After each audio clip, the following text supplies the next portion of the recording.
جمعے کی ہے. حضرت عبداللہ ابن مسعود رضی اللہ تعالیٰ عنہ فرماتے ہیں، طویل حدیث ہے، اس کا ایک حصہ ہے. اللہ رب العزت کے پیارے حبیب صلی اللہ علیہ وسلم کو فرمایا کہ اس معراج کے موقع پر 3 چیزیں عطا فرمائی. فَأُوتِيَ رسول اللہ صلی اللہ علیہ وسلم ثلاثا لم يُعْتِهِنَّ نَبِيٌّ كَانَ قَبْلَهُ.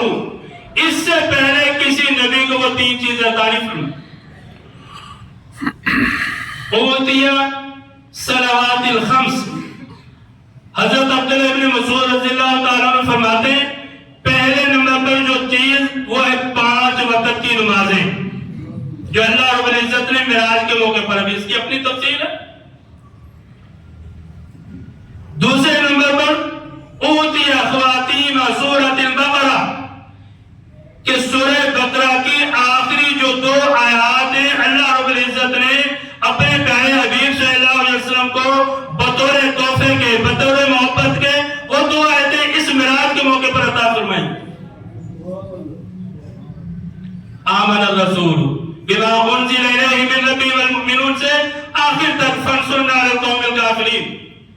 ان 2 آیات میں اللہ رب العزت سے اپنے ایمان کی ثابتی ہے، اپنے ایمان کا اظہار ہے، اللہ رب العزت سے رحم کی اپیل ہے، اللہ رب العزت سے محبت مانگنا ہے، اللہ رب العزت سے مغفرت مانگنا ہے، اللہ کے سامنے اپنی عزت و انکساری رکھنا ہے، اپنے گناہوں کی معافیت تلافی رکھنا ہے. اور ایک اور حدیث مبارکہ میں اللہ کے پیارے حبیب صلی اللہ علیہ وسلم کا مبارک فرمان علی شان بیان کیا جاتا ہے. اس کا مفہوم یہ ہے کہ جس گھر میں ان 2 آیات کا 3 راتیں اہتمام ہو، یہ جو 2 آخری آیات ہیں اس گھر کے لیے کافی ہو جاتی ہیں. سبحان اللہ. پھر امام نووی نے اس کی تشریح میں لکھا ہے کافی ہو جانے کا مطلب یہ ہے کہ وہ گھر شیطانی وساوس سے، شیطانی حاسات سے اور جنات کی جو اثرات ہیں ان سے محفوظ ہو جاتا ہے. سبحان اللہ. یہ ہے 2 آیات.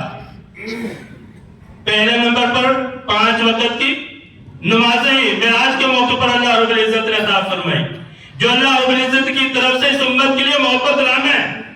دوسرے نمبر پر سورہ بقرہ کی آخری 2 آیات ہیں.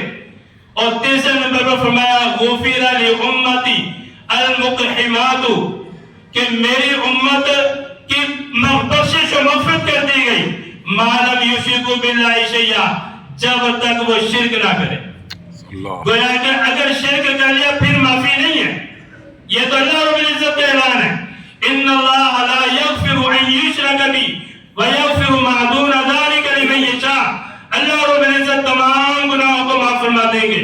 اللہ کی طرف سے مغفرت اور بخشش کا اعلان ہو جائے گا لیکن شرک کو معاف نہیں فرمائیں. تو معراج کے موقع پر یہ 3 تحفے اللہ رب العزت کی طرف سے ملے. نمبر 1 5 وقت کی نمازیں. نمبر 2 سورہ بقرہ کی آخری 2 آیات کا تحفہ اس موقع پر اللہ رب العزت نے عطا فرمایا. اور نمبر 3 اس امت کی عام معافی، اس امت کی مغفرت، اس امت کی بخشش کے فیصلے ما لم یشرکوا باللہ شیئا بشرطے کہ یہ امت شرک نہ کرے. اللہ رب العزت کو شرک قبول نہیں ہے کہ اللہ کی ذات میں، اللہ کی صفات میں کسی کو شرک ٹھہرایا ہے. تو اللہ رب العزت سے دعا ہے اللہ رب العزت مجھے بھی آپ کو بھی 5 وقت کی نمازوں کا اہتمام نصیب فرمائے. آمین. اللہ رب العزت مجھے بھی آپ کو بھی سورہ بقرہ کی آخری آیات کا بالخصوص روزانہ کی بنیاد پر اہتمام نصیب فرمائے. آمین. اللہ رب العزت میری بھی آپ کی بھی تمام امت کی شرک سے مکمل طور پر حفاظت فرمائے. وما علینا الا البلاغ المبین. آمین.